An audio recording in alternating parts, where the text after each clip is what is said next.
Thank you, Jeroen. Let me reset my pace timer for a bit. That's not working. And another one. So welcome all today. A full room, that's always nice. Well, I would like to tell you something today about software delivery processes, something we encounter daily or at least weekly. Just a bit about me. My name is Dirk Nederveen. I occasionally honk things on the Fediverse. You can follow me there if you like. Don't do it all. My cheap Raspberry Pi will not love you for that. In my daily life, I'm a husband and a father of 3 kids, and I finance that hobby with being a streaming engineer at Jetstream. My main focus at Jetstream is quality assurance, although in my day job, I also do a lot of coding, as much coding as I like. And my regular interests are theology and neuropsychology, and mostly reading about that. And beer brewing, which is something I haven't found the time for since having kids.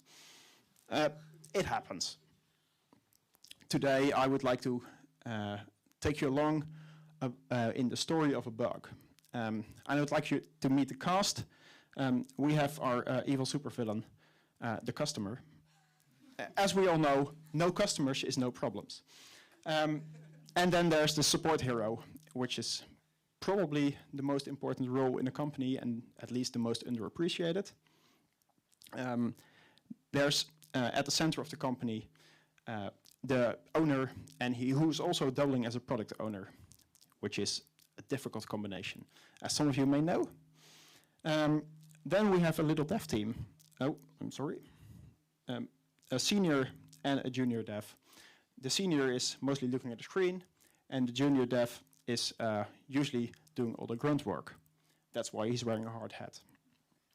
And then there's also the operations manager, or the ops team represented by the firefighter. Well, what happens on the 1st of May? It's invoicing day, as it's always on the 1st of the month. So the customer calls, and the support hero answers, the customer can't invoice. Something's wrong in the system, but what's happening? So, as a good support hero does, they log the call and put it in Jira, because of course they would put it in Jira. On Friday, the 4th of May, at sprint end, there's a triage meeting. Or it's a Thursday. There's a triage meeting, and the support hero, the product owner, and the senior engineer find out it's a bug. And of course, it's the highest. It's the highest priority, because of course it is. And on Friday, there's a backlog grooming meeting, and of course, the bug will make it to the top of the backlog. It has a high probability that it will go into the new sprint. So, on Monday, the 8th of May, there's the sprint kickoff. And they assign this bug 1 story point. They think it's about an hour's work. So, we can manage this. So what we see as a process here is the closed sprint, something we learned from the big red Scrum book. But we need some context, because the 2-week sprint was developed or thought up in a context of 6-month CD-ROM releases. There was a time that we made software, and at one point we closed our system. Nothing could be added. It was burned onto a CD-ROM and mailed to the customers who would install it themselves, or maybe with the help of a technical support person. But nowadays, if you think, how long does it actually take to deliver software? If we have a release candidate, a Docker container, or a binary, or a big zip file of Python files. How long does it actually take to ship? Is it minutes? Is it seconds? I know for a fact at Jetstream we deploy our. Oh, I'm sorry. I just heard the host say we're not allowed to sit on the stairs. So I'm sorry to have to shoo you because it's firefighter things. Oh, I see someone pointing. There's a seat left here, so please join. At Jetstream, we know. I know releasing a new image actually takes seconds. That's a long way from 2 weeks. Well, what we see in closed sprints, they have some benefits. Definitely, there's a shared control over workload.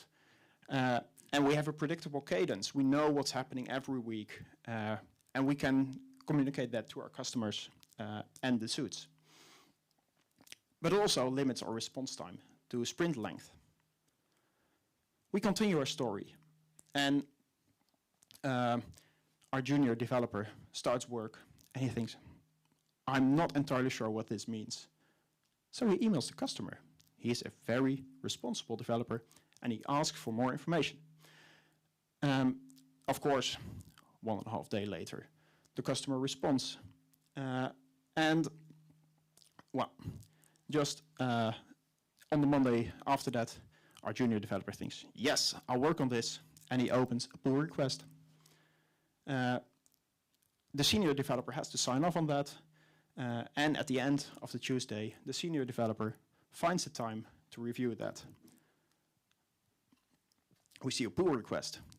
It's a process thing. So let's zoom in on that. We have an untrusted good contributor and a trusted maintainer relationship in pull requests. Pull requests work great for open source, where everyone can contribute, but we never know who's contributing. So our trusted maintainer should always first view, is this right or is this wrong? Should it be improved? And we see that our communication flows through a centralized repository. And again, there are some real good benefits. More than one people look at the code. That's good. There's a lot less opportunity for bugs to slip in. But there's also a time between action and response because of the asynchronous nature. Sometimes it's also very difficult. It focuses on the code level, not on the product level. So it's easy to have in a pull request the comments about spelling, which is good often, but does it matter for the product? Not necessarily. And our value spends a lot of time in waiting, because once I send in a pull request, I have to wait or nudge someone else to look at that. Our story continues. Well, our junior developer goes to work again, and we see the sprint deadline has already been missed. So, well, let's put it in the next sprint. And, well, a junior developer amends his pull request, and then what happens? A merge conflict, because other work has been merged in, and it doesn't work anymore. So our senior developer pings a message on Slack to our junior developer saying, well, you need to fix that. But what happened? It's the Ascension Day weekend. There's a festival, and junior developer is partying. Well, the sprint planning meeting is here again. Our 4 people are gathered together. Oh no, we have to take this into another sprint. But the real work has been done. We put it in there for 0 points. We see this would be easy. Well, so our junior developer amends his pull request, fixes the merge conflict, and then what happens? There's a sign-off. The merge request is approved, and it gets merged. And then, 2 weeks later, 2 weeks later already, because a new sprint, the package will be delivered to the ops team. And we see some great handoffs. We saw them already in the pull requests, but now our software goes to the ops team. It's out of our hands. But it also means our changes will move in discrete steps. 2 weeks is the best we can get. And sometimes, if we miss a deadline, even more. Well, but also has some benefits. There's specialization involved. People who know what they're doing do what they're good at. There are clear responsibilities. Who will install this software into our system? And then there's problems, the pipeline speed, that's limited, and there's often adversarial relationships. The ops team wants things to be stable. They don't want to be called at night. But the dev team wants things to go fast, because learning faster is usually better for developers. Well, on Tuesday morning, our ops team wakes up really early to deploy our software into the cloud. But then at 9, and then at 9, our product owner can send out the update email. People, we have new features. Bugs have been fixed to all the customers. So we see the bug has been fixed. Customer can send invoices again. Woohoo! It took 5 weeks, but we have our processes, we have our quality control. We know it's done, right? So what we engage in now is an informal way of value stream mapping. We see how the value flows through an organization, and we map who is responsible for what things. And we also can map out what's the time to value between bug report and delivered software. And we have processes for a reason. Quality assurance, we want our pace to be sustainable. We don't want our people to burn out. And we want to deliver reliable software reliably. Oh yeah, and we want to make the suits happy because they want to report to the higher-ups what's been happening. But now what happens? Our customer calls again. Really, really, really angry. The bug has not been fixed. How can this be? So our product owner gets on the line, and he doesn't like angry customers. He is afraid. He calls in an urgent meeting. Everyone to my office right now. So they come in. And the senior developer thinks, oh, but I know what should be done here. And he makes a patch. The patch goes to the operations team, and the operations team can go along right into installing it into the cloud platform. What just happened? All our processes went out of the window. There was a high stress situation, angry phone calls. But the value discovery, the implementation and the delivery went all pretty smoothly. Is our process working? Or is something else at play? I would like to take you into what we learned at Jetstream about continuous delivery. It's a methodology introduced in 2010 in quite a fat book. It's a lovely read, and it focuses on these 5 core principles.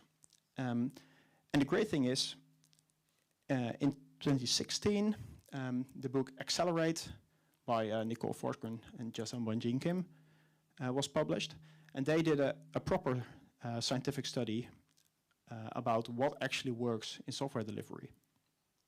And they did not set out to find out are the ideas in the continuous delivery methodology any good, but what they did find was it works. The high-performing teams, they did surveys with several thousand developers, and they the scientists found out from the surveys how to cluster these into high performers, medium performers, and low performers. And they found out what do the high performers and the low performers have in common. It's a great read. I would like to show you my copy, but I think you'll still hold mine. Yep, thank you. It's always good to know where your inventory is. So let's dive into the core principles for a bit. Oh, at the center of of continuous delivery is the deployment pipeline, an automated system to determine is a release candidate fit for production. And usually build up in steps like a commit stage. Code is compiled. Does that work? Unit tests are run. That's a good thing. Some more code analysis. Are there tools that can assist you with code? Bake it into the pipeline. Maybe even installers need to be built. Debian packages, MSI packages, if you live in that world. But also acceptance tests. Can you automate those? Capacity testing. Capacity testing, at least, requires that you can deploy to a testing environment to actually see, can I fire thousands of requests to my application? Maybe some exploratory manual testing. And then finally, to have a release that you can send to production. And we want to know from the deployment pipeline, is our software releasable? Is it true or false? Simple as that. Nothing in between. Only, can we send this to production? That's what we want. And we want the feedback to be as quick as possible, because no one likes to wait for a night or several hours to know, I can't deploy this, I need to update this. So we make a cycle. From a release, we gather domain knowledge. From the domain knowledge, we improve our pipeline, and from our pipeline improvements, we gain better releases. So here's the image again. I will put those slides online somewhere, just haven't figured out where. So let's dive into the core principles. Build quality in. And we know this we know a lot of these things already. We have known them for years. And what really seems to work are the XP values, the practices from the extreme programming movement in the, I think, early 90s. Test-driven development and pair programming. What these are really good at is tightening the feedback loop of, I do something, what's the result? But also infrastructure as code.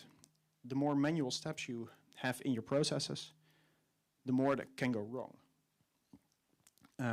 So having automated installations is really helpful, and we have seen that at Jetstream.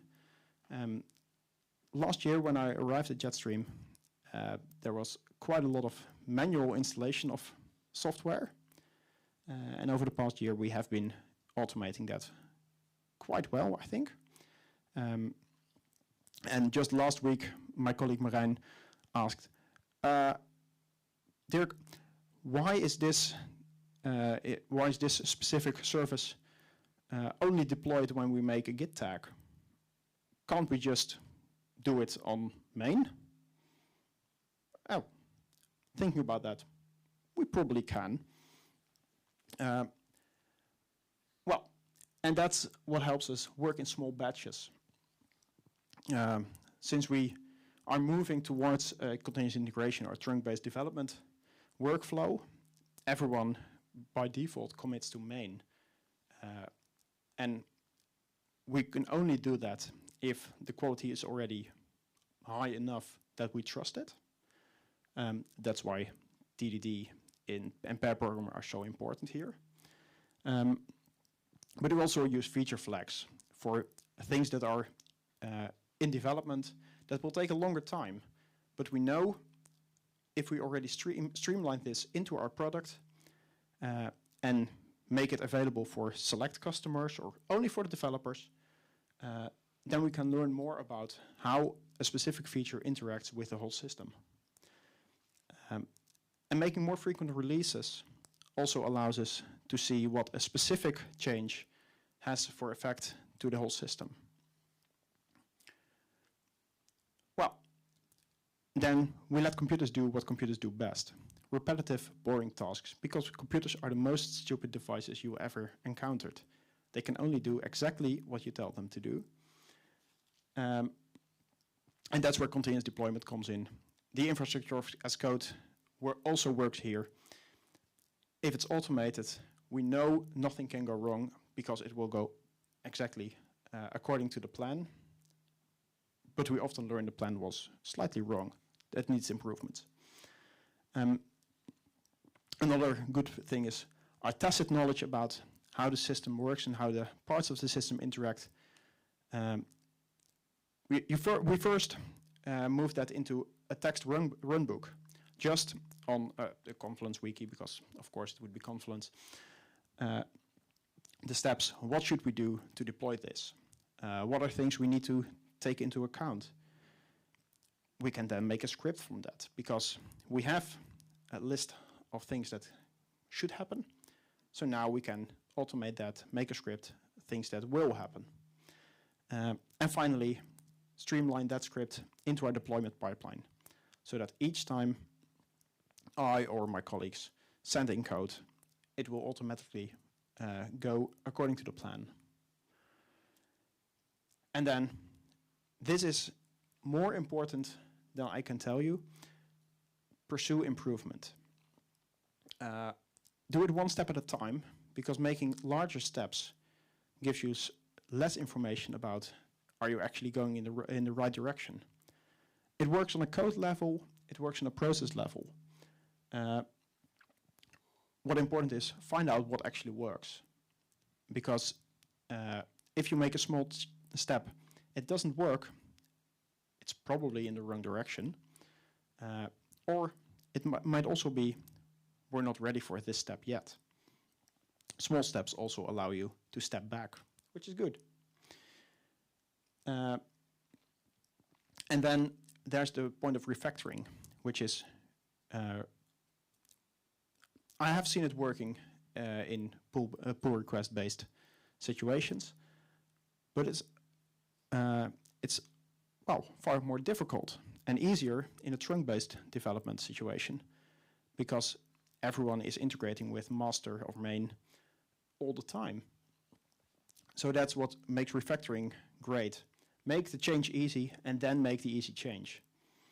I often spend a couple of hours in a very old legacy code base refactoring the situation that I can then make a 2-line fix to add new functionality.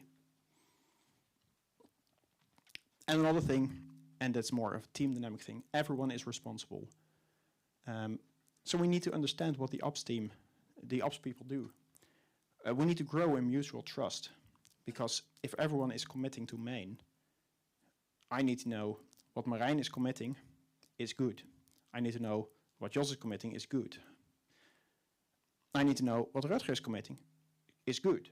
So growing that trust, not only within the dev team, but also in the wider organization, is really important.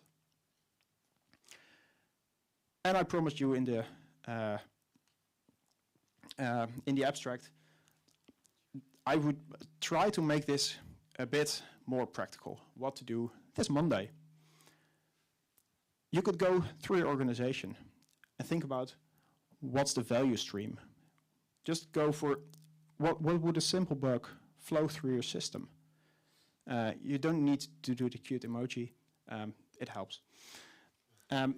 There's always phases: discovery, selection and prioritization, implementation, verification, and delivery. Those are usually among several people. So, thank you, Jeroen. In the build quality in phase, you could see, well, try just driving a larger user story. Because the small ones are easy. Add a single test, see it failing, implement a fix. Make a try to improve it on that scale. Do a larger story test driven, or go pair program for an hour. It's intense, but you'll manage. Or just make a step, codify a text runbook. Make a script, simple shell script that goes through the steps for you. Now, work in small batches. Build a story on main behind the feature flag, if you have a system for that in place. If you like, I can share you as a very simple system on how to implement feature flags. It's about 20 lines of code. You'll manage. Make computers perform repetitive tasks. So go and work on your deployment pipeline. And this is something everyone should do, of course. Well, go for the continuous improvement. Do you do TDD at your work? Try TCR. That's a whole different topic and very, very interesting exercise. I got a deployment script. Bring it into your deployment pipeline, so you know, in an automated way, will this work? Or go refactoring before you go implementing. Just have lunch with the ops team. Know what they're at, how they work. Need a review. Sync up with your senior dev. Because if you talk about what's happening, you have a tighter feedback loop, you'll learn more. And of course, ask, why can't we deploy this today? And be really interested in the responses. What are the answers? What is holding you back in deploying a change today? There's a lot, but if you chip away, you can manage. Well, many things have helped, and I would like to thank you for your attention.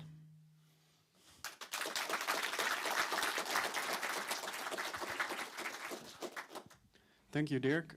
We have 5 minutes for questions. I will give you the mic, then the stream can hear it as well. Thanks for the great talk. You said that last year at Jetstream you worked a lot on infrastructure as code. Yeah. In your specific situation, how did over the last year the deployment time change and then the deployment frequency? That's a very good question. Thank you. When I arrived at Jetstream, we hadn't been doing any releases for, I think, a month. That part of history is hazy to me. And at least the first 2 months, we weren't able to do any releases. That had a lot to do with deployment stress. We had from a previous period. But at one point, we pulled the plug. We thought we have to release something. Let's do this. Let's get it under control. And what it did to our deployment time was from building Docker images ourselves, sending those to our Kubernetes cluster. That went down from about half an hour for actual building to right now several minutes for testing and building testing.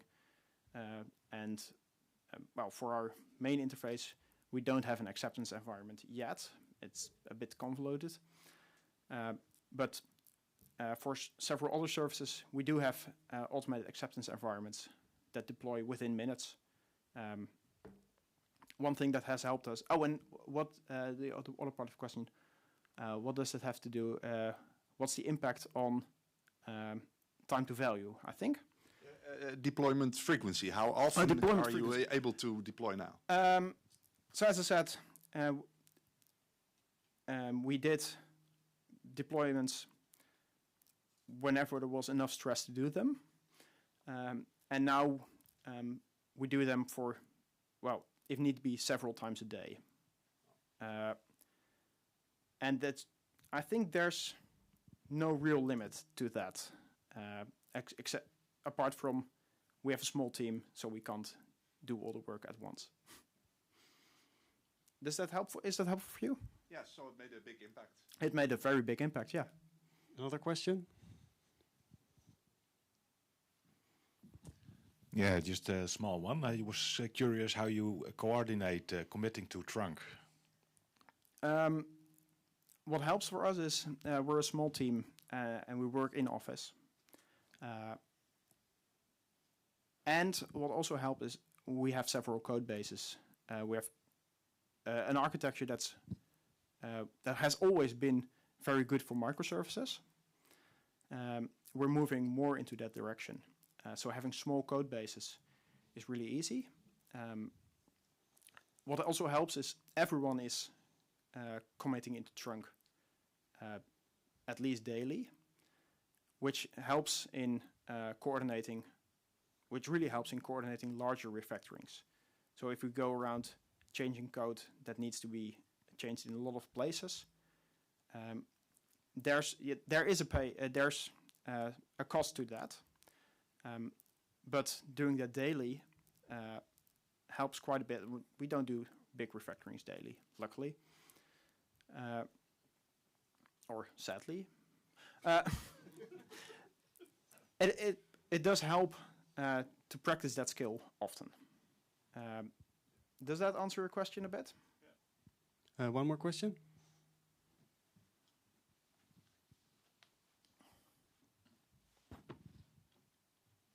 Thanks. Yeah, for a purely hypothetical situation. Nothing to do with your day job, okay? No, purely hypothetical. Let's say you have a pipeline that takes about half an hour to 45 minutes to run. Yep. And you have your merge request or your pull request, and the only thing you find is a spelling error or a small refactoring that might improve the code. And yeah, of course, it never happens, but what would you do in that hypothetical situation? That's a very good question. I would advise if it's there's also a good thing to say about review after the fact. If your code base is of high enough quality that you can trust that your colleagues to deploy on or deploy, for example, daily, deploying and then reviewing and fixing it right away is quite a good way to do it. You'll slip in some typos here and there. You'll ship without the refactorings yet, but having those, being able to deploy those a couple of minutes after the original one gives you a very small time window. And depending on your use case, that may or may not be acceptable. I think we have to stop here, but Dirk will also be at the developers Q&A, so if you have any more questions, please go there.